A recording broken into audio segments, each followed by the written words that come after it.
Okay, everyone, I'm going to make a start on the event. Thank you so much for attending tonight for Strategies for Climate Resilient Communities. This is the final event of the 25th Annual Conference of the International Environment Forum. I'm Anna. I'm really privileged to be your moderator for this event. We have three brilliant panelists tonight, Jeno, Mendela de Suarez, Lawrence Bonner and Willie Musack, who will hopefully join us soon. The panelists are going to be addressing the importance of climate resilient communities in tackling the inevitable challenges of the climate crisis. We're going to be hearing talks on the topics of transportation systems, disaster preparedness and response, and unity building in local communities. So a huge thank you to our panelists for joining us this evening. I'll let you know a little bit about the event format. So the event has been designed to encourage as much participation and interaction from our audience. And this is why I'm inviting you to really make the most out of the chat box and to comment all your insights as and when they come to you. So this might be your professional and your intellectual insights, but also your emotional ones too. We want to hear, how are these talks making you feel? And how is this resonating with your lived experience? Any thoughts that spring to mind, please do just pop them in the chat. So in the other panels this week, and I think the tech moderators put this in the chat, we've asked you to hold your questions till the end. I want you to scrap that idea. We don't want this for this event at all. Please just ask your questions as and when they come through, as the panel will be taking your questions throughout the event, and there are opportunities for your questions to be answered. So the theme of this panel is community, and that's something that we're really trying to model in this event. And that's why the format for the event is trying to inspire as much participation as possible from the audience. So the format for the event is as follows. So first of all, a panelist will deliver a talk. And following on from that talk, the other panelists are going to be invited to discuss the ideas presented in that talk. And that's going to run for about 10 minutes. And I'll be taking one or two questions from the audience to put to the panelists before moving on to the next talk. So like I say, please do put your questions whenever they come to you, and I'm going to keep track of them. And this format's going to be repeated for each of the talks. And then we're going to round off the event with a short Q&A for about 15 minutes to cover any more burning questions you might have, or any questions that we didn't manage to cover during the body of the event. So that should be a nice summary of what to expect from today. But before we start with the talks, I'd really like to invite you to take part in an exercise to warm a few things up. So the tech moderator is going to put a link in the chat now. There we go. And if you click on that link, it's going to take you straight to a poll question. And that question is going to ask you, what comes to mind when you think of climate resilient communities? And what I want you to do is just pop one or two words in, and we're going to end up with hopefully a very beautiful word cloud at the end with some of your ideas. And the idea behind this is that at the end, we're going to do another word cloud just like this, same question, and then we can really visualize how our learnings around climate resilience have shifted, grown, or whether they've been reaffirmed by the panel event today. So I am going to give the audience 1 or 2 minutes to just do that, and I will share my screen shortly.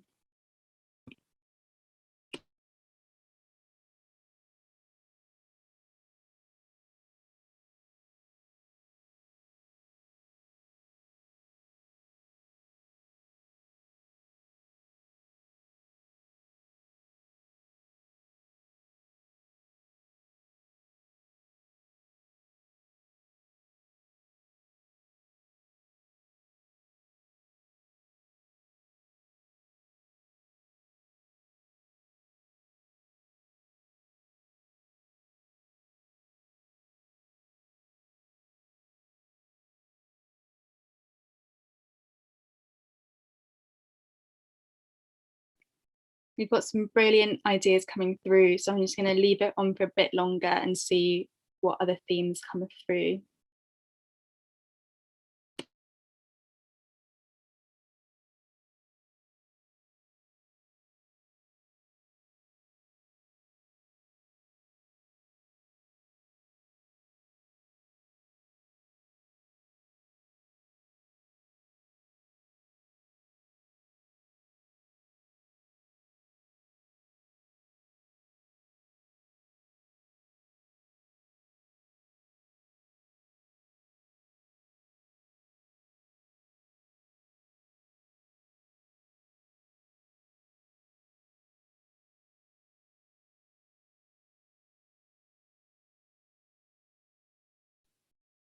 Okay, I'm going to share my screen now, and we're going to see the results of this word cloud. We've had lots of ideas come through. Here we go.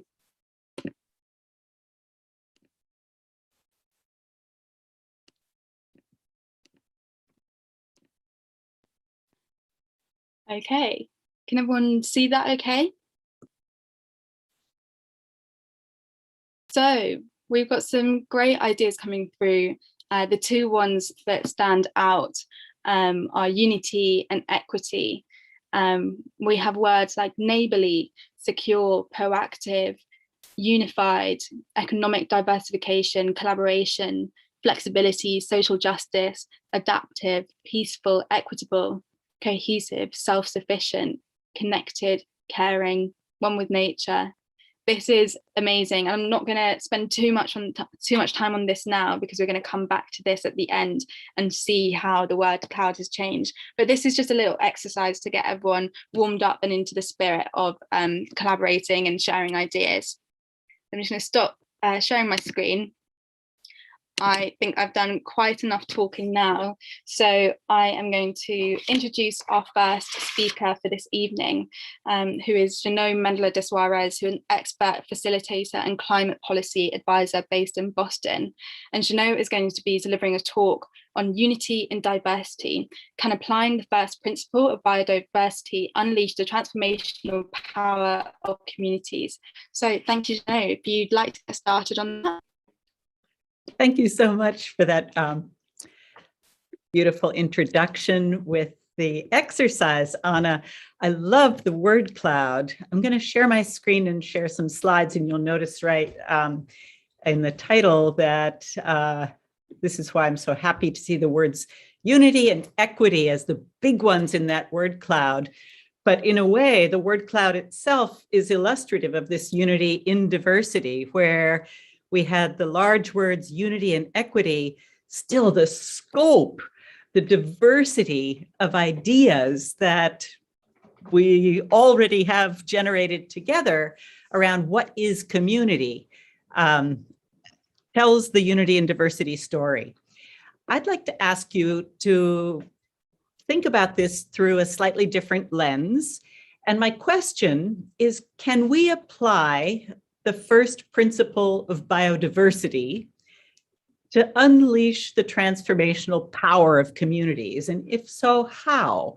Why do I ask this question? Because unity and diversity is fundamentally the first principle of biodiversity, the ability of our living biosphere, the Earth's skin, our life support system, our water and natural resource systems that allow not only life, but allow us to flourish. They're the greatest source of wealth, of inspiration, and also of contentment, of beauty, of these qualities that we are attracted to, that inspire us, that animate us, that give us courage and allow us to break out of business as usual, to do things differently. And that's fundamental to what we're talking about here at COP26. Now, I'd like to start with a story. I want to share with you some experiences in my work that have been surprising. So going way back, I was actually a congressional intern in the United States with the Subcommittee on International Development, and I was on fire to investigate the unintended consequences on the economic rights of labor in developing countries as a byproduct of United States foreign policy. This was in an era when human rights was important. And I met a psychologist in the Dominican Republic who took it upon himself to set me straight and to educate me. And he said, you know, we recently had an American Peace Corps volunteer who came to the next village. And he was on fire with the idea that he was going to transform this community and help them to improve their quality of life by installing a water system. And his passion to be helpful, to help people with less resources than he had access to in his own life, perhaps not as much money, not as much education, not as much agency and power. So he came with a very big heart, and he also came with a lot of technical skills. And it was a 2-year stint. And whatever he tried, he had talks, he went door to door, he met with people, he tried to organize. He could not get this community interested in building a water system. So his time was almost up. And he called a meeting with some of the leaders in the community, and he said, look, I feel just terrible. I've been here with you now for almost 2 years. I wanted to help you to build a water system. I have failed to do that for you. I'd like to know, is there anything that you'd really like that I could help with before I go? So they talk. And they thought to themselves, and they discussed, and they said, you know what our community would really like? We would really like a baseball field. It's something that the youth have been talking about. The men, the women all play. They love this sport. And there's nowhere where we can actually play. So he thought to himself, and he said, well, I can help you with that. And they organized themselves. They called meetings, they got together, he drew up a plan, they made groups, who's going to do what, they cleared the land, they built some bleachers on one side, they tamped down the baseball diamond, they built a mound, they did all of this, and they planned an opening game as a celebration and also as a thank you to him for helping to do this. And when they had the opening game, they called him onto the mound and they said, we want to thank you for building us this field. This is going to transform our community.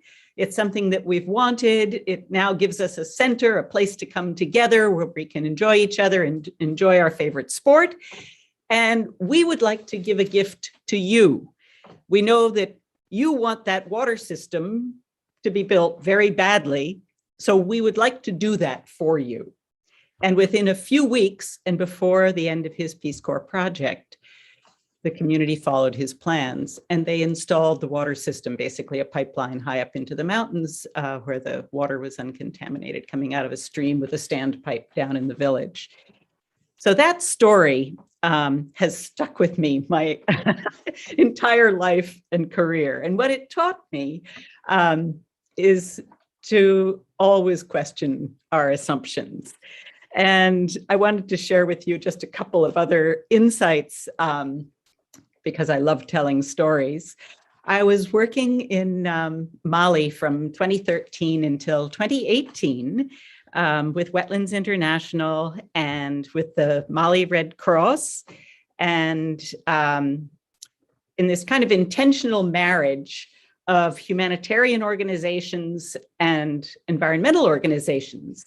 So CARE Mali and CARE Wetlands and the Mali Red Cross all came together to try to look at how the community could come together in one of the most limiting and difficult environments, probably on the planet, this border of the Sahel and the inland delta of the Niger River, to restore the ecological productivity of their land. And of course, they're in a conflict zone. There are many issues and problems. And we trained animators to go out into these very rural communities. All of the agriculture is by hand. If you look across the countryside, you can see literally the handprint of human beings across the countryside in the agricultural zones. And I was using participatory games to train these animators. And at the beginning of the games, I always like to insert kind of a moment of reflection where I would ask people to do this answer with your feet exercise. And I would open by saying, it's a very simple exercise. If you consider yourself to be male, I'd like you to walk to this end of the pitch. If you consider yourself to be female, walk to this end of the pitch, and you can position yourself anywhere, in between as you like.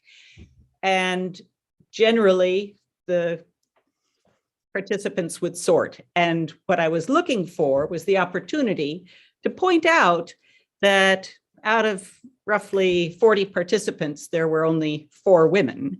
And it becomes very obvious. It's an easy way for me to enter the question about gender power relationships that are fundamental within a community and fundamental to building resilience in an experiential way. Well, to my astonishment, there were more than 4 people who walked onto the female side of this human histogram. And I had to ask several of these men, excuse me, perhaps it's my French, or maybe you don't speak French. Could I translate into a native language? I thought that the men would go to this side and the women would go to this side. Why are you here? So the first man, he said, well, I saw the women, they were so few. So I thought, solidarity? And the other fellow piped up and he said, yeah, me too. I thought there should be more, so I'm joining them. And as it turned out, over the course of 4 or 5 years of projects, introducing basic soil building technologies, things like composting and market gardening and rainwater harvesting, women's gardening, many studies have shown, is 70% more productive than standard traditional monoculture agriculture. And what we found was men in these communities started helping the women, and they helped out of gratitude for the effort that the women were making. But at an even higher political level, we started hearing men saying that even with all of this, the conflict situation, the uncertainty, the insecurity, with the jihadist invasion, you don't know who's who anymore, that it wasn't until the women went into the streets that it woke them up that they had a problem in Mali. So all of these things question assumptions that can come from the outside looking in. The next little story of surprise was in Togo. I spent 7 years in Togo working with very rural communities to strengthen community-based early warning systems for flood. When I started, there were about 25 people a year who would drown in their fields because they knew the rainy season was coming. So they'd sleep in their fields, hoping they could get just that last harvest in before the flood wiped out the rest of their entire crop. And they had no warning systems. So we knew that we could save lives if we could even start the simplest kind of warning system. But we had help. We had researchers from around the world who generously were looking at how can you build a warning system when you don't have time series, hydrological, meteorological data. And we built a machine learning innovation that won Togo. It was at the Intergovernmental Innovation Summit. Togo got the prize, beat out countries like Brazil, the UK, Japan on innovation for this machine learning early warning system that was based on crowdsourced data. That meant volunteers would get into their canoes, they'd paddle out to a river pole, and they would take a water reading and they would SMS it into a database that would inform a machine learning model. So every simulation run every day was adding to the knowledge in the model and improving the flood forecasting. So these people knew that the data that they were collecting, that they were sending in from their own observations on their cell phones, was informing this complex model, and that's why they trust it. And that project would never in a million years have set out at the beginning to try to train villagers, some of them illiterate, some of them even innumerate, how to understand data. But the level of data literacy today, I could show you the WhatsApp group for the Togo Red Cross communication chain that goes out to all the focal points, all the little community-based disaster management teams. And they report to each other in flood season every morning, 6 a.m., 2 data points. What is the water level at the dam? If it's reported to be 143.98 meters above sea level, they all take a huge breath of anticipation because they know that 144 is maximum capacity in the hydro dam. And when they reach that capacity, they're going to have to open the floodgates or the dam will break, and that will cause flooding downstream. The second data point they hear is the flow volume through the turbines. If it's reported at 230 meters cubed per second, everyone knows 250 is maximum. So the dam has capacity to absorb more inflow, and they breathe a sigh of relief. This is extraordinary. It's the power of humanity. So I've talked about this idea of biomimicry, the first law of biodiversity. How does that map to our communities? It's almost like the story, some of you have seen the movie Avatar, how the trees talk to each other through the fungal and mycelial connections. It's chemical communication in the roots of the trees, how mother trees can protect their baby trees and they can keep out predators. These relationships that exist in nature are fundamental to human beings, but we don't often talk about building relationships as the infrastructure of resilience. So that's one big takeaway that my experience has taught me.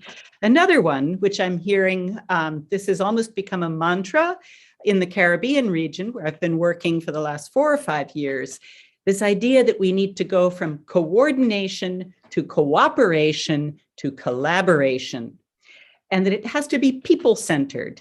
That when we talk about data-driven systems for resilience, especially when we're talking about early warning systems, how can we live in an increasingly pressured environment, exposed to hazards that are more frequent, that are more intense, and are actually more unpredictable? We need to be increasingly using the best available data that we have to inform ourselves about risk and vulnerability and exposure so that we can anticipate. So crowdsourcing becomes actually the best source of data. And going back to Togo, what happens when data is crowdsourced? People trust it. So information, we're flooded with information, but in the attention economy, how do we trust and know what information to pay attention to? We're on the horizon of big data, of artificial intelligence. These frontiers of collective intelligence offer both risk because of the proliferation, the diversity of information which is out there, but they also offer us incredible promise in building resilience if we have the relationships, the infrastructure that connects us, this unity in diversity as the adaptive web that will allow us dynamically to anticipate and respond to hazards and risks. So the last dimension is to think about communities as self-organizing systems. And a self-organizing system also has a spiritual dimension. So what the result of functioning as a self-organizing system is that we are actually in the process of inverting these pyramids. We think about the population pyramid with the large base and the small top, and generally that corresponds to a power structure where the few at the top have power over the bottom. We are globally in the process of inverting that pyramid, and our information systems reflect it, and also our conceptualization of ourselves in how we are related to each other. the primacy, the value of that unity in diversity allows us to reconceptualize power structures and in terms of our political, our social, our economic relationships. So I'm going to pose just a question for you. Are we involved in an evolutionary revolution or revolutionary evolution? One way or another, we are going through enormous changes. So sorry, I'm going to stop my share there and hand over because I think I'm at time. And I look forward to our next panel and questions. Thank you so much, Jeno, and thank you for posing that question as well right at the end, and hopefully that's something that we can get into in the discussion. I mean, I think one of our panelists is having issues connecting to the event. So fortunately unfortunate that we don't get to hear his talk, but fortunately there is a bit more time for the discussion. And I am going to be bringing in our kind of backup plan here, which is Ismael Velasco. So he is the founder of the Odora Foundation and has done a lot of work in resilient communities. He is also co-organizer of this conference. He's explored community resilience in the Arctic, Africa, Europe, and Latin America, including among indigenous groups such as the Inuit, the Maasai, and the Mayans. And so he'll be stepping in to kind of help further the discussion a bit. So I would like to first refer to Lawrence. I'm just going to try and spotlight him. There we go. To just take a minute to respond with your initial thoughts to the ideas that Jeno has presented in her presentation, and then I'll move on to Ismael to put forward his 1 minute view, and then I'll open it up to further discussion. So Lawrence, if you'd like to take it away. Great. First of all, can you hear me okay? Perfect. Yeah, so the first reflections, Jeno, was just some amazing stories. Yeah, they not only kind of sharing insightful experiences, but meaningful kind of, you know, the power of relationships and what it means for developing infrastructure, whether that's physical or community-based, and was really inspired by that idea, especially when thinking about my own work in transport, that, you know, we often get obsessed with physical infrastructure, but the need to develop that social infrastructure as well to reinforce the design or to reinforce how it's used or how it's respected is what shone through for me. I had some initial questions, which was, I was interested to know what's required to maintain those relationships that were developed, that resilience you talked about. Where are those relationships now? What does it take to maintain them? And are there issues now that they're having to deal with, which is requiring them to adapt how they relate to each other or how they organize themselves?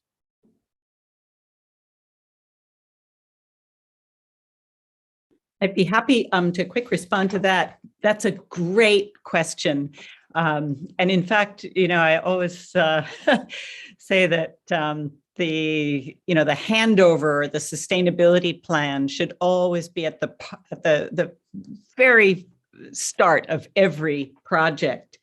So, you know, in the Dominican Republic, it's interesting because, I mean, in my own professional arc, I've returned back to the Dominican Republic. I'm involved in a French development agency funded initiative right now that I think is in many ways revolutionary. The idea is essentially to see how we can link the strengthening of climate resilient social protection systems to climate resilient development strategies at the river basin scale. And what I love about this is that part of my background, I spent over a decade as a knowledge manager with the Global Environment Facility in the International Waters portfolio. And we were essentially supporting the development of environmental management regimes at the catchment scale. And the catchment scale is aligning our human governance structures with the management unit that is dictated really by science. So the ideal adaptation unit is the river basin scale, something that seems to have been forgotten because it was never carried through, but is one of the most astonishing, beautiful thought experiments in the transition to power in South Africa. Was that the Department of Water Affairs, after the change of government, were seriously considering completely restructuring South Africa by catchments, to completely just eliminate the old colonial lines of cities and towns, which are actually townships, and to look at what would be the best physical geography, a catchment basin. So in the Dominican Republic, I think I can't tell you that, the project is ongoing. We'll see in a number of years how we get with that. But I can tell you in Mali that the handover was really to local government. And it was the engagement with multiple layers of power and agency, from extension agents to the environmental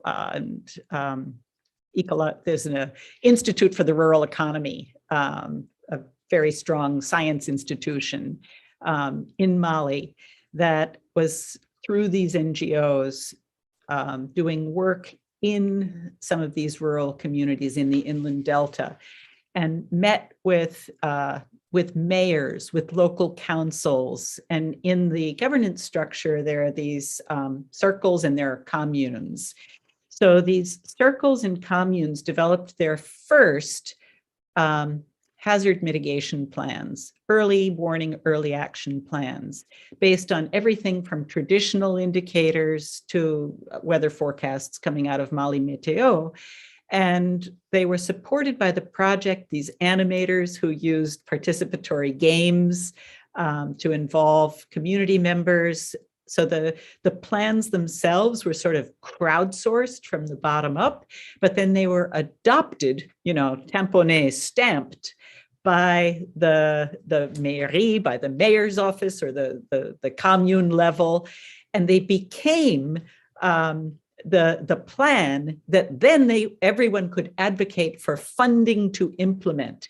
And so it became part of a larger process of decentralization where funding gets blocked. It doesn't actually reach that primary community level. But the advocacy is so strengthened by having a plan which is endorsed by the local authorities. So it's a very interesting process, which is still ongoing.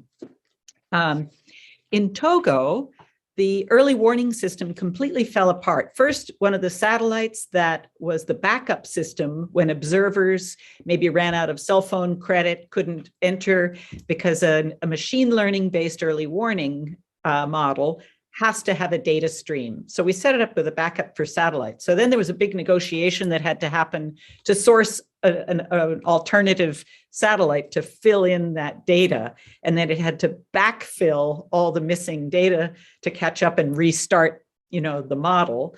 And then Togo government decided we don't want to pay for the server to be hosted somewhere in the United States. We want it running on our government server. And they had problems migrating onto a government server, first acquiring the server. So the whole thing fell apart. It's actually not running today. However, the new National Agency for Civil Protection has taken it on, and those communities are still using the data as the basis of the early warning. This is the miracle, the data literacy. And they are expecting and demanding of government, get that thing running again, because it gives us so much more certainty. So that it is this continuity, but it's the participation of people who gain agency, you could say political agency, to advocate, and then this dynamic of a push and pull with governance enables the continuity and the hope, of strengthening to continue.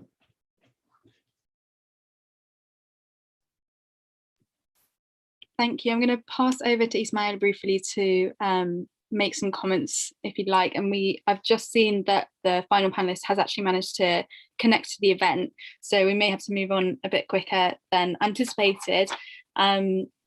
So yes, Ismail, if you'd like to bring in your comments.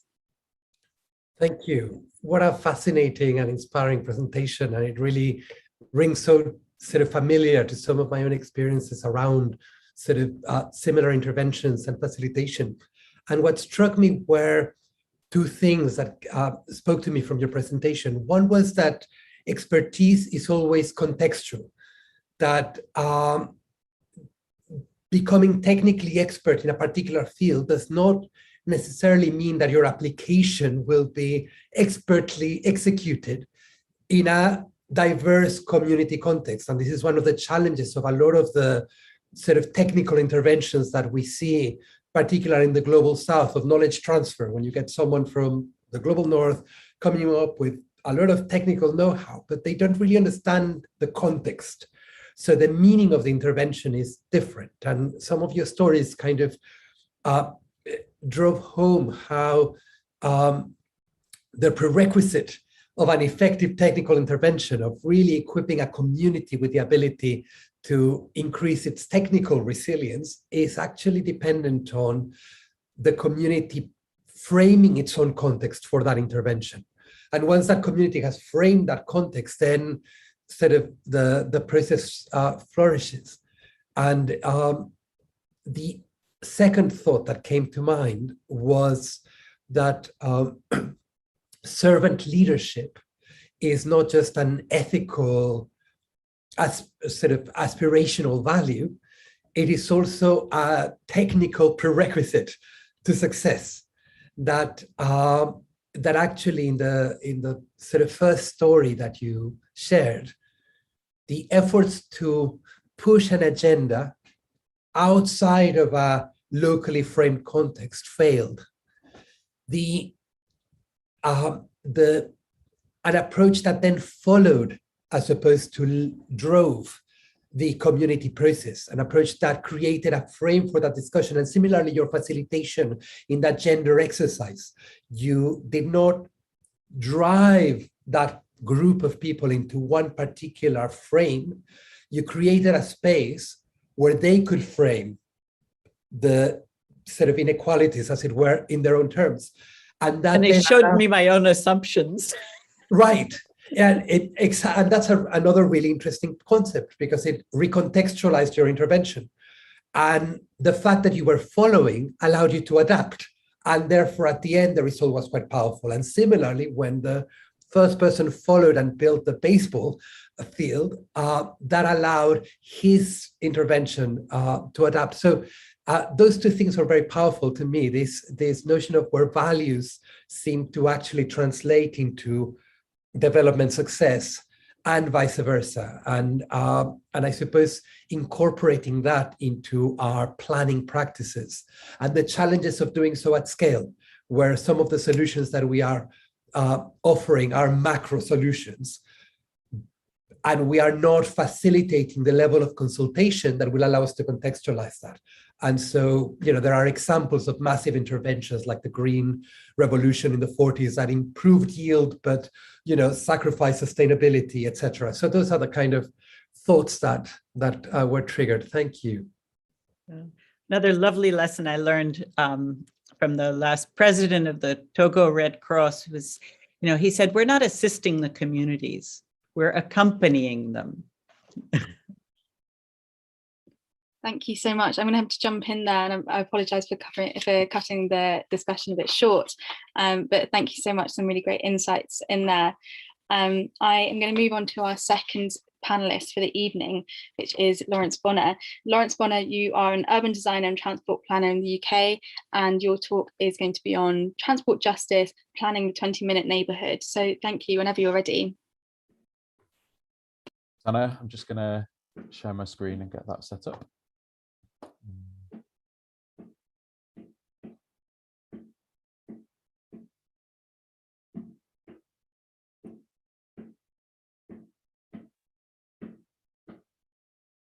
Okay, so hopefully that will work. Okay, Jeno, can you just nod to see so that you can see it? Great. Okay, thanks. Okay, thanks so much, everyone. Yeah, really delighted to be here to talk to you about transport. And yeah, I guess, you know, as Anna said, I'm kind of mixed my urban design experience with transport planning. And I guess that my main passion, my main current obsession is everyday transport. So the experience of people, their experiences of their everyday journeys, whether that's to the shop, to school, to get to work, to drop children off, whatever it might be. That's the transport planning aspect. The design aspect for me is, it's quite hard to describe what urban design is, but essentially it's kind of what happens to the spaces in between the buildings. So architects look after the buildings, planners plan where the buildings go and what they should look like, and support the architects, and urban designers design spaces in between the buildings, similar to kind of landscape architecture as well. So I combine the transport planning and the urban design side. It's important to say that my experience is mainly UK based, and so my presentation is kind of has that kind of UK centricity to it, but it's also relatable to Northern European, North American context as well. Yeah, but particularly in cities and towns where there's obviously a kind of higher population density. So my talk is mainly about how planning a more sustainable transport network needs to have social justice goals at the heart. The reason why I'm talking about this is because in order to support resilient community building in the neighborhoods in relation to climate change, I believe that social justice goals need to be at the heart of that, those relationships that Jeno was talking about, and the scale of the neighborhood, that transport has an inherent accessibility role to play. And that means discussing the needs of some of our most marginalized communities, those who are potentially discriminated within the built environment, thinking particularly certain disabled people, certain marginalized groups, whether that be gender or ethnicity.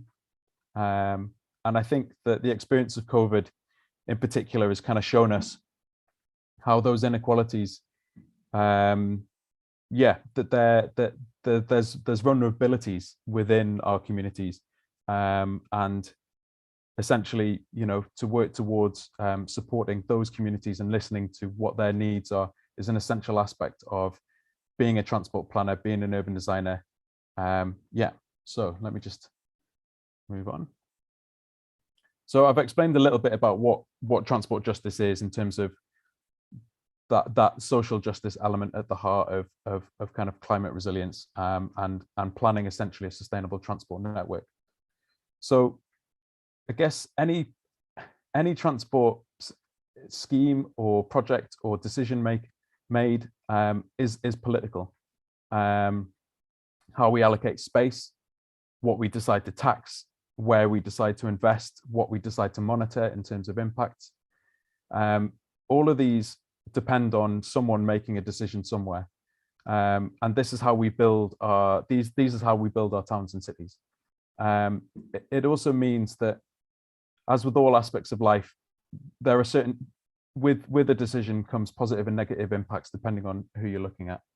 So overcoming these negative impacts is what I argue to be transport justice. So for example, listening to the needs of, say, a wheelchair user, and understanding how they experience a particular built environment, and kind of working towards providing solutions that make their lives more easier, but ultimately to allow them to go about their life in dignity, to experience essentially, justice in terms of being able to access, and fulfill their potential within their life. So transport justice takes on many key areas. Obviously, there's health implications to transport, there's environmental implications to transport decisions, there's economic implications, and transport today is an interesting one. We're all experts, aren't we, in our own transport experiences, but the challenge of a transport planner is to understand the big picture and to essentially understand the experiences of other people. Now, we do this through listening to people. You listen to people who aren't like yourself, and you try and implement solutions, and then once they're implemented, you listen to see how it's worked out. You take that sort of systematic approach. So transport planning, hopefully, some of you will kind of appreciate, is more than just creating bus timetables. It's more than just resurfacing roads and filling potholes, building multi-story car parks. It's about ensuring that a child can get to school safely by walking, scooting, or cycling, so that they can turn up feeling positive and switched on. That a wheelchair user, for example, can wheel up and down curbs at crossing points so that they can access their local shop.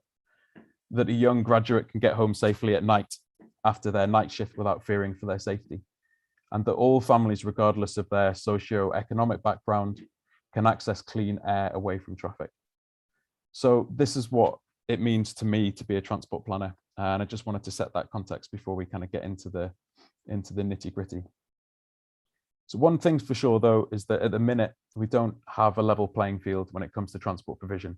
It varies dramatically depending on where you live, what your socioeconomic status is, where on the planet you live, and what the kind of environment is like. So we all need to access services and goods, but not all of us are able to. So what do these pictures all have in common? So I'll let you pause a minute to kind of reflect on what these pictures kind of mean to you.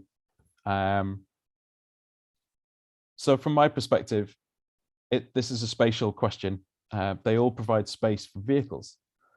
And this phenomena of designing our towns and cities to provide such extraordinary amount of space for vehicles dates back to the 50s and 60s, when the concept of a private automobile took over our transport planning processes and aspirations. So this is about the kind of scale of infrastructure that we're talking about. It's nothing, sorry. The scale is like nothing that the world had ever seen before. You'd started to see skyscrapers go up, you started to see big ships being built, aeroplanes being made, but nothing in terms of transport infrastructure on this level, where it impacted daily life on such a huge scale. So I talk about this as a kind of car scale, vehicle scale, as opposed to a human scale. So this is really where this idea of what transport planners refer to as kind of car is king. But I'd argue that the car has become kind of almost like a universal god, to the extent where our lives are so, some of our lives, I should say, are so intertwined with needing a vehicle to access goods and services. However, obviously this comes at an impact. This has this hugely detrimental impact to the lives of so many thousands of people. So just to put it into context, when it comes to injuries and fatalities from vehicles, globally, there are 1.3 million people who die every year from vehicles, with a further 50 million injured, which is reported by the WHO. So for context, COVID's devastatingly has killed 5 million people in the last 2 years. So that's 1.35 million every year from vehicle deaths, and yet we don't report it. We don't see it reported. Sorry, we don't think about it as an endemic issue. And you know, obviously this has been going on for decades, so you can do the maths. But to bring it to the neighborhood scale, obviously this has kind of dramatically impacted the lives of our neighborhoods. You know, when we think about, maybe a lot of us when we were children might have played out on the street, might have had a bit more free reign as to kind of where we could go play as children. I know I did, but the experience of children now is that they don't get the levels of physical activity that we'd like to see compared to their parents. So in terms of evolution of humanity, we are regressing on one level, you could argue. So that's a kind of like health implication. In terms of emissions, this graph just clearly demonstrates in terms of, you can see there, car one passenger, kind of 171 grams CO2 emissions. That shows you that single occupancy car use is now the kind of main driving force behind increasing emissions from the transport sector, and this particularly within the UK. This data's showing, so in the UK, whereas emissions from within the energy sector, for example, have dramatically decreased since eradicating coal, almost eradicating coal, I should say, car usage and ownership has increased. And that's partly because of the impact of SUVs. So this is showing the sales of SUVs versus electric vehicles, for example. And SUVs obviously kind of greater gas guzzlers than obviously their electric counterparts. But to bring it back to the key spatial question here, which is what do we use our space for? Who is the space for? We could replace all of the current fossil fuel car fleet with electric cars, but we would still require the same space. Research from Oxford University has said recently in relation to research done in time for COP26, focusing solely on electric vehicles is slowing down the race to zero emissions. In the UK, 1 in 14 new cars were electric, which sounds impressive. But even if all new cars were electric, it would take 15 to 20 years to replace the world's fossil fuel car fleet. So given that we have ambitions to be net zero by 2030, we obviously can't rely on electric cars to essentially resolve the impact of the transport sector on global emissions. And as I've described in the previous slides as well, the health implications are immediate too. So just to kind of focus a little bit more in on the kind of spatial implications of our transport choices, this is a great graphic to kind of demonstrate the space required. I think this is kind of 60 people. This is what 60 people look like in a bus. This is what 60 people look like if they ride a bike. And that's what 60 individuals look like if they drive their car. So this is just to demonstrate the amount of space that is required in the current planning policy in a lot of countries around vehicles. So what are some of the solutions? Well, yes, we could turn to the Netherlands, which we often do, but they've been investing in sustainable transport solutions since the 1970s. So we've got, in the UK, we've got decades more of car-centric planning policies to unravel. But wanted to just, you know, show the impact of safe, sustainable transport options not only create a safe environment, but a friendlier environment, a safer environment, and one that is essentially more efficient in getting numbers, moving numbers of people, and also the implications on kind of children going to school and experiencing freedom and independence, which is so crucial, particularly for young girls. This is a fantastic underground multi-story bike parking station underneath Utrecht train station, which I hope to visit one day. but it's just to kind of show you how far certain countries have gone. And this is mainly obviously in relation to cycling. In Paris, the mayor there, Anne Hidalgo, has kind of dramatically intervened, I should say, in reallocating road space away from vehicles to cycling. That's had a dramatic increase on walking as well. With every meter away from vehicles, the amount of air pollution that you experience as a pedestrian dramatically decreases. So if you're further away from vehicles because there's a buffer of a lane or two of cycles in between you, then obviously that's better for pedestrians too. Reducing vehicle noise is being researched to reduce the levels of dementia. And so there's lots of interesting research that's coming out about the impact of excessive car use in our towns and cities.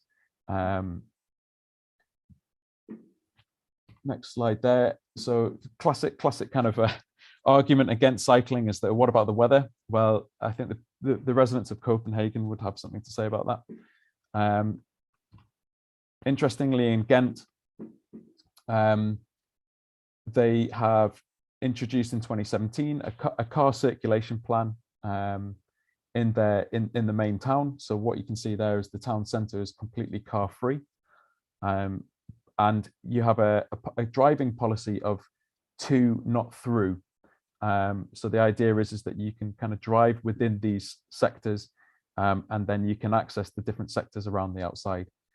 Within the first year of this being implemented, cycling numbers increased by 30%. A bit closer to home for me in Scotland, the Scottish government recently made public transport free for all under 18s, which is an amazing policy to have implemented and will embed future behaviour amongst our young people to take up more sustainable transport options. I'll just say as well that driving has has a critical role to play for a number of people who require a car or a van, for that matter, to drive, whether that's for work or for whatever reason. But particularly certain disabled people rely heavily on vehicle usage. So this presentation is not about suggesting that we should eradicate car use. I own a vehicle myself and use it and benefit from it. I think what we're trying to argue here is just to curb the impact, the overall dramatic impact of car usage on our towns and cities, not eradicate it. When it comes to disabled people's experiences, it's clear to see that certain bits of infrastructure make a dramatic improvement to their experience of the built environment. So on the picture on the left here, you can see a lack of drop curbs mean that this person can't actually continue on their journey. The gentleman on the right hand side there, who's blind, is heavily reliant on accessing the technology there to be able to cross the road at a controlled traffic crossing. When it's safe for him to go, there's a little wheel that turns and he can feel that. And then that gives him the assurance that it's green for pedestrians to move. Equally here, you can see on the right-hand side, a blind pedestrian and the impact of street clutter on kind of safely being able to actually walk and go about their business without being disrupted by obstacles on the street. And on the left-hand side there, you can see that you can safely arrange clutter, bikes and tables, and for people to go about their lives. And that's, again, this is why space is so important. If that was a narrow pavement, that just wouldn't be possible. So to kind of quickly bring it to the kind of neighborhood level and this concept of a 20-minute neighborhood. So Victoria State in Australia, in Melbourne, have recently kind of announced the policy to develop their 20-minute neighborhood strategies. And this is about changing the way in which the neighborhoods are planned. So this is about local employment opportunities, public transport, housing diversity, local parks, but also where work opportunities might be, And so it's essentially kind of thinking about planning a neighborhood, not just from a transport perspective, but from all of those wider kind of multidisciplinary angle that's required to make life work for people in their neighborhoods. So this is an interesting kind of graphic just to explain what could form part of a 20-minute neighborhood. And the reason why it's 20 minutes is that the idea is to be able to walk 10 minutes and access these services and be able to walk 10 minutes back. So to be able to access a lot of what's on the screen here within a sort of overall 20-minute journey there and back. So you can see the emphasis there on inclusivity is so crucial to all of this.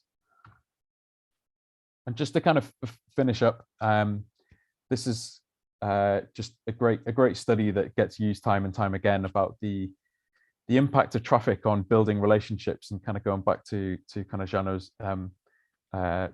talk there about the importance of building that social infrastructure.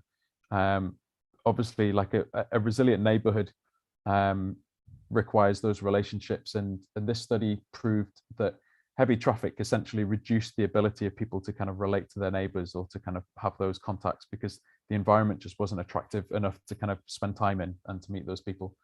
So where there was a street with light traffic, you can see those connections. Everyone who lived on the street was asked to kind of draw a line as to who they knew on the street. And just finally, bringing it back a bit more kind of closely to climate change. Obviously, we can implement green and blue kind of solutions to a lot of our built environment, street designs. So here you can see on the left-hand side, beautiful set of rain gardens, which help capture water during heavy downpours and extend the time with which water flows to reduce flooding impacts. And obviously just looks amazing to walk through. On the right-hand side is an example of a community orchard that's managed by local residents and is a particular key destination for local school kids to go on bike rides during school time. And just to finish on this, just to kind of go back to this idea of, what does it mean to kind of use the space? Who is our public space for? And I think I just thought if you see kids playing out on the street, it's maybe a good indicator to know that something's good is happening in your neighborhood. And finally, this is one of my favorite memes. If you played in the street and remember yelling "car" really loudly, the chances are you had an awesome childhood. And I'll finish with that.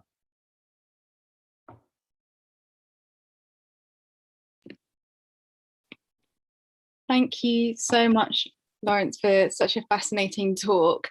I'm just aware of timing, so I'm just going to ask for quick comments from Jeno first of all, and then one quick comment from Ismail, and then we can move on to the final talk of the evening. So Jeno, if you'd like to offer your first comment. Thank you. So I love everything that you presented, Lawrence.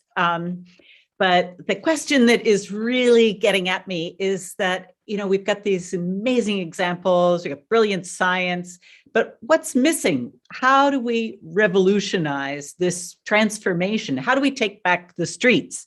And it's actually not even taking back the streets, because we're not going to go back to that last slide.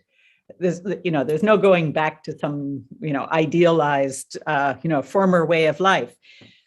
But I want to kind of try to weave a connection with this idea of the power of humanity and people as self-organizing systems, and how we can actually learn from ourselves. So there was it was more than an experiment that took place in Amsterdam a number of years ago, within the last decade, and it was in partnership, with the Department of Urban Planning.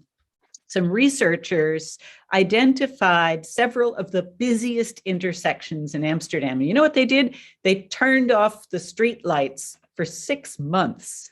And the researchers set up cameras and they observed how, Amsterdam is famous, as the city of bicycles, but it's actually the streets accommodate people on foot, people on bicycles, and vehicles, all in the same street space and all moving together.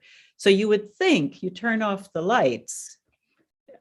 It was not chaos. And what they learned from observing the way that people navigated was that, at this pace, which in the city of Amsterdam, because of the high relative volume of bicycles, the pace of movement is commensurate really with the pace of a bicycle.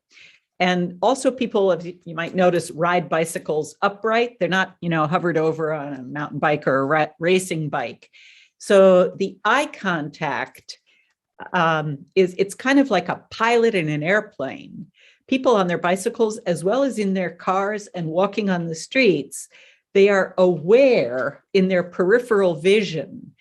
And the astonishing thing is that at the end of this study, I don't know if it was all the intersections, but at least some of them, the city planners decided to never turn the lights on again because people were self-organizing to enable flows that were better with the lights off than with the traffic lights regulating. But they also were able to make physical infrastructure changes in those intersections, watching where people would sort of cheat, break the rules to be more efficient. So they accommodated what they learned from humans interacting with each other in these very intense, high density intersections for planners to make it even better.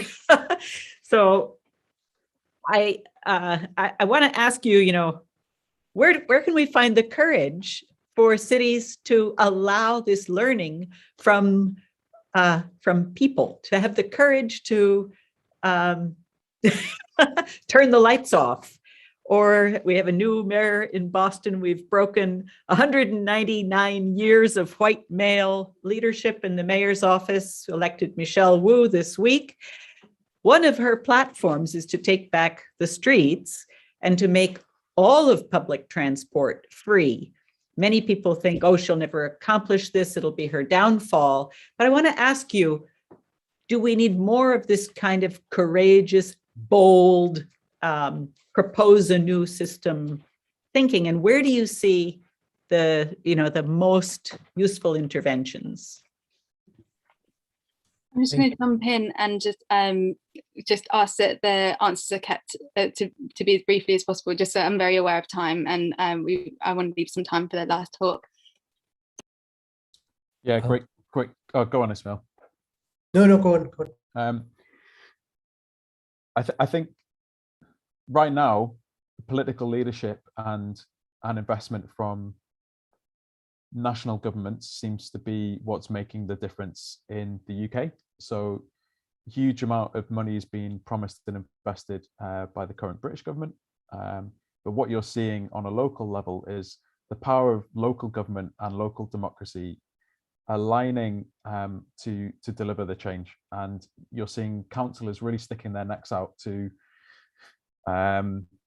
essentially stand by policies and to implement measures which they know are controversial, they know will cause a fuss, but ultimately when they're trialed, people's behavior adapts, and the experience is that within 12 months the changes and the trials are implemented permanently because everyone wants to keep them. Obviously there's some people who will want to go back to the way things were, but these are changes that are happening now across a lot of the world, particularly in Europe. I love your presentation. It's so thought-provoking, and the thing that stayed with me is the role of imagination, of the communities we imagine for everything else that follows. And I remember I went to live in an urban housing estate in Scotland, where planners had calculated that everyone would have 2 cars by the time it was built.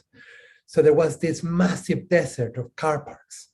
but they had not put a shop in the middle or transport links to the rest. So there was no point of community. The community that they imagined included these terrible constraints that had tremendous impacts. And your wonderful image of the electric cars versus the non-electric cars next to each other suggests that actually the challenge is not just that element of sort of replacing one with another thing, but actually re-envisioning the way communities are structured and work, and having a values framework that prioritizes the right things. That was really powerful. I really enjoyed it. Thank you so much. Thanks, Ismail. And one thing that that's kind of triggered me to remember that I didn't talk about was that we've designed so much of our infrastructure for cars, and yet car ownership in some places is more like 50%. So you're essentially designing and imagining how a city should function, but not, you know, for essentially 50 to 60% of the population, which are those that can afford. And so there needs to be some kind of rebalancing, I think, is kind of the kind of point of the presentation. But yeah, thanks, Ismail. Thank you so much, everyone, for such a fruitful discussion. I am going to move on to the final speaker of the evening, who is Willie Musack. And Willie Musack is a national project coordinator based in Vanuatu, and is going to be delivering a talk called Local Ownership and Commitment. So if Willie, if you're ready to do your talk, brilliant, there you are. Thank you very much. Whenever you're ready. Thank you, Anna, and hi everyone. Greetings from Vanuatu in the South Pacific. I am so grateful to be in this panel and to discuss about the resilience for the communities. I was listening with a lot of interest what has been sharing by other colleagues, and I just feel that I have two main points to share about what about the topic of resilient community. I think one is the responding to the challenges of the current global milieu and a process of empowerment. And the other one will be more the importance of the education in order to promote inclusive development when we're looking at the aspect of community resilience. And I just feel that at the heart of most of the discussion that we have today is the local ownership and commitment. And if in the national agendas like SDGs and national policies and regional policies are to deliver the promises to the peoples of the world, I think they must be embraced by those in villages and neighborhoods and translate them into reality. And that brings us to that question on how then such ownership built to build a resilient community. So when I'm looking back in the Pacific Islands, and of course across many different experiences, it's been demonstrated by this often begin with youths. The qualities at the stage of life are naturally geared towards justice and action, where this is a passion that we can see in youth to really build a resilient community. And we must channel and learn that from that spirit of justice and action. So empowering young people to create change is key to build real ownership at the community level. And this involves various factors, as we know, and elements around what we can see the young people engaging in. But one of a particular importance is this holistic approach of educational process, a process that may strengthen human resources or strengthen human resources with qualities of respect, or honesty, service to humanity, humility, truthfulness, and of course, intellectual capacities that is needed for technical developments in a material perspective as well. So when we're looking at building this capacity, it allows people or a population to use external resources in ways that recognize their own abilities and does not create dependency. And this is often a sort of some of the sort of, I would say, mistakes that we can see where external resources build dependency rather than created to make sure that it's not dependence. And this is vital.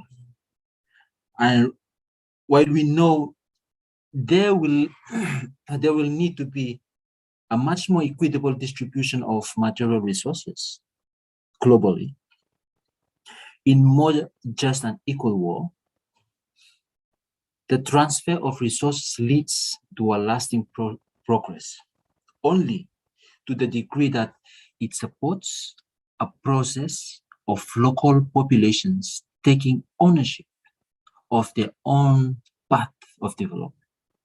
And this is quite important. And I will actually show you an example of a such process that is arising in the Pacific. And is that of what we call the Preparation for Social Action Program. This program seeks to empower youth by making maths, science, language, community development, and technology applicable to young people's everyday lives. In part, by integrating these academic skills with moral and spiritual capabilities needed to live a life of service to a common good. And with that program, its curriculum is both conceptual and action-oriented, integrating study with community building activities. And this really impacted community life we see.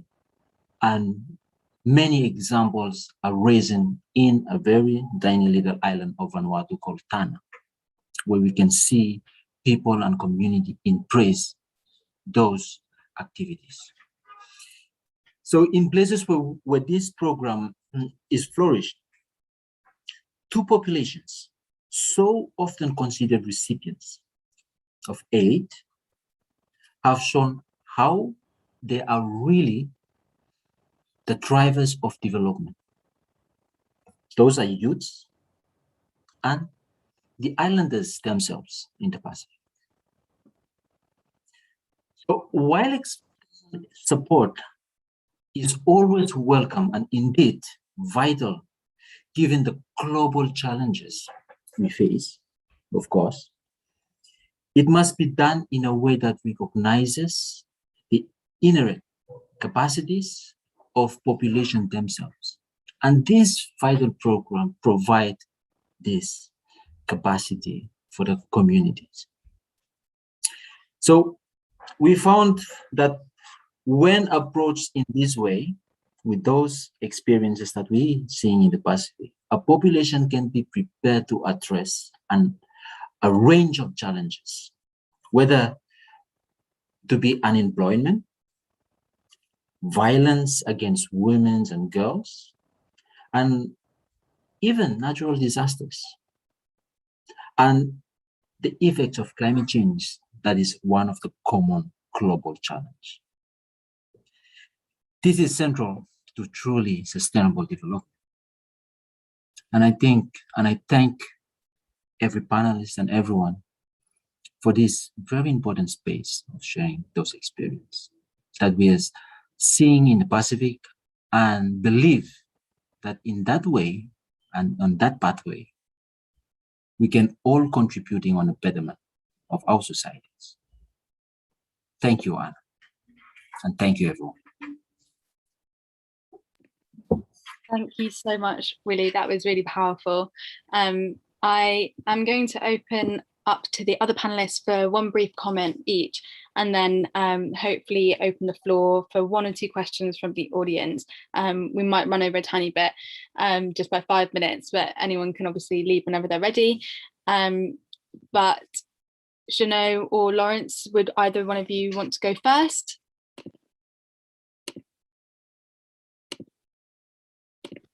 I'm happy to.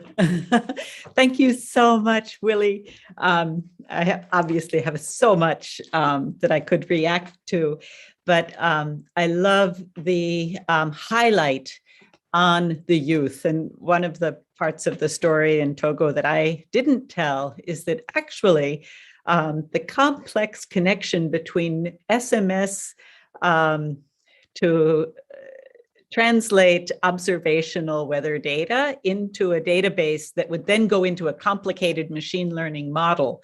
We couldn't solve this. So we actually called on Togo Fab Lab, and we had about a dozen of these young people, university students. They packed into the one air-conditioned room, in Togo Red Cross, and we spent a whole afternoon. And by the end of the afternoon, there was a cluster. They said, we think we can do this. And we actually contracted with them, and they solved that problem. So again, it's the power of humanity. It's supporting and recognizing the capacity of youth to solve problems that have not even maybe been conceptualized, let alone solved yet. But then the other point that I want to just thank you for is the way that you've characterized leadership. And I also put it in the chat, that the qualities of leadership for a resilient society, and we're talking about human resilience, it's not just environmental or climate resilience or, food security. It's truly human cohesion. It's this power of humanity, the unity of humanity, and leaders have to exhibit service, integrity, and I think the new quality that we're beginning to recognize, and we actually see often in the youth leaders, is humility. It's so beautiful. Thank you. Yeah, very similar comments from me. Willie, thank you. That was amazing. Especially when you commented on these certain communities that had overcome their kind of dependence on aid and had become the sort of the youth and islanders, I think you said, were the sort of drivers of their own development. And I don't know whether it was just my screen, but I thought I saw your eyes light up a little bit brighter when you said that. And I think that really kind of struck me as an important point, that even just relaying it to the work that I do as well, is that we're starting to see people in their own communities start taking ownership of a reality that they want to either bring their children up in, or young people who are wanting to kind of see change happen on a local level. And yeah, taking ownership and seeing that drive and being kind of initiators of their own development and collaborating with each other is really powerful. So thanks for shining bright on that point. Amazing, thank you. I don't know, Willie, if you'd like to respond to those points, or I'm happy to move over to questions. So it's up to you. Thank you, and I think the 2 points that has been shared, and it's a part of the experience that we are going through it in the Pacific with the young people, and learning from all the different. And we often see that the Pacific Islanders are one of the big other countries in the world that are recipients to many external aids. And this is where we try to learn about what will be the real ownership about the own external aids that we are receiving it, and not creating dependency on that. And this is where we're looking at this program that is really built capacity of young people based on qualities of spiritual qualities that will driven the material development. So thank you again for those comments. Thank you.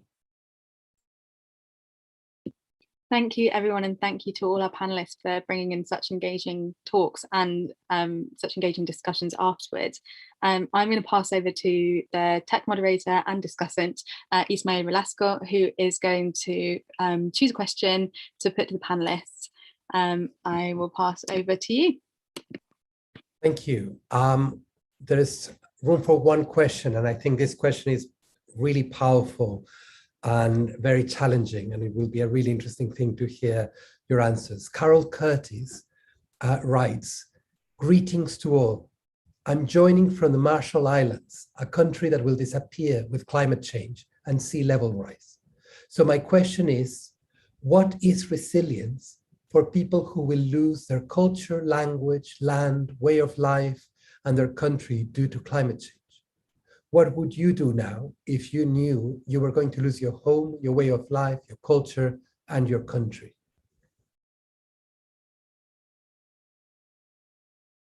Willie, perhaps you would answer first. Thank you for the question. And it's quite a familiar question for most of the Pacific Island.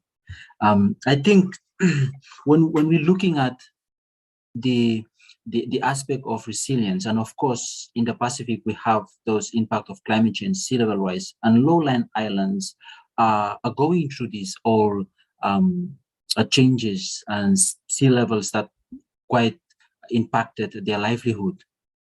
And when we talk about this aspect of resilience in those realities, when we look at it, young people, we are trying to looking at this. I think Lawrence has mentioned about the innovations, and innovations in the Pacific. It's quite all different aspect of innovation where we're trying to deal with this all current impact of climate change that is happening. But I think that resilience that we will have to look in that point of view is the resilience of humanity itself, which I would go in that we build in the heart of the young generations the qualities of understanding, looking at the whole humanity, and of course that the challenges that they're going through as challenges that will bring positive change in a global movement. Whereas we understand that this is not just a national or a regional issue, it's a global issue. And it clearly shows that the world of humanity today, we have to have some sort of understanding and harmonization between science and religions to really speak to each other to help this reduce. And we can achieve that. And the resilience that we can build at this stage is to build within our hearts that we look at the challenge that humanity is facing in and what we are going to face in actual days, but building on finding solutions of when many of those discussions that we have with the young people is now looking at focusing on displacement. But what is the just or justice in this displacement or mobility, and how we can, as a young people for the day, trying to build the spirituality to look at the world in a different aspect. And this is resilient that that will lead the life, rather than looking at material resilience that it's going to lose. Three weeks ago, we were discussing about the adaptation cannot seen as an adaptation in the Pacific because we're often going through the climate change. But what will be this adaptation? And we come to this conclusion: adaptation on building real spirituality within people. This is what we have to do. And this could be the only answer of the global crisis that we are facing at this day. And of course, harmonizing it with all the technologies and science that we have.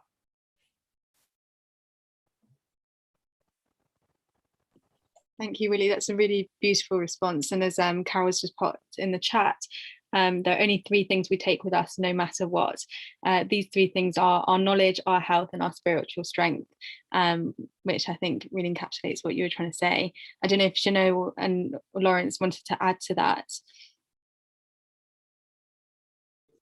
I don't have much to add, but I do feel that we are of one heart and we are of one mind.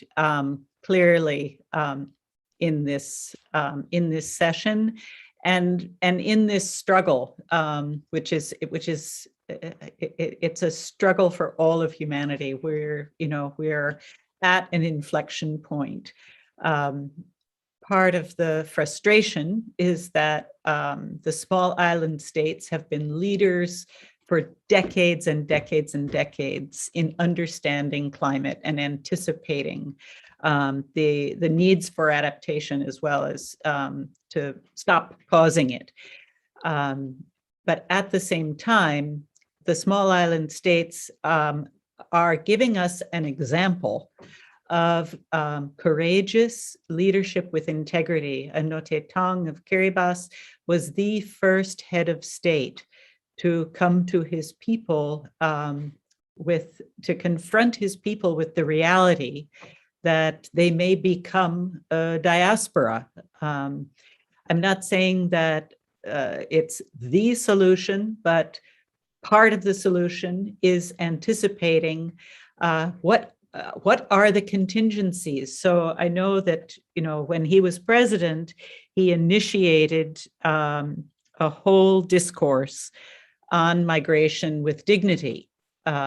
This, term of climate refugees, it's not an official term. It's not even, the International Organization on Migration doesn't acknowledge as yet that climate is a cause of refugees, and we're not going to be able to avoid this unless we have massive change in ambition and action now. But the idea of holding on to this dignity, that is also something that we all take with us, that cannot be taken from us. And I would hope that along with dignity, culture, language, don't let the rising generation lose hope or lose their culture, their language, because the island cultures, the island people are part of the richness of humanity and part of the solution for all of us. In a way, these small islands are the living laboratories on the front lines of the biggest global struggle that we can face. And we need to learn from you. We need to honor the reality, and we need to lean into these difficult conversations. We need to allow these, spark of conflicting ideas to lead to illumination, so that we can raise our ambition and action commensurate with the exigencies that are before us. Thank you so much. And I think that's all we have time for. And I think that's a really beautiful note to end on. I want to thank everyone for attending today. I'm sorry that the event ran over a bit, but I'd love to thank our panelists who have brought some really great ideas to the table. We've had lots of great participation in the chat as well. And I hope that you can carry this conversation on in your own spaces, because this is obviously a topic that's not going to go away anytime soon. So thank you again, everyone. Have a lovely rest of your days and your evenings. And thank you for attending.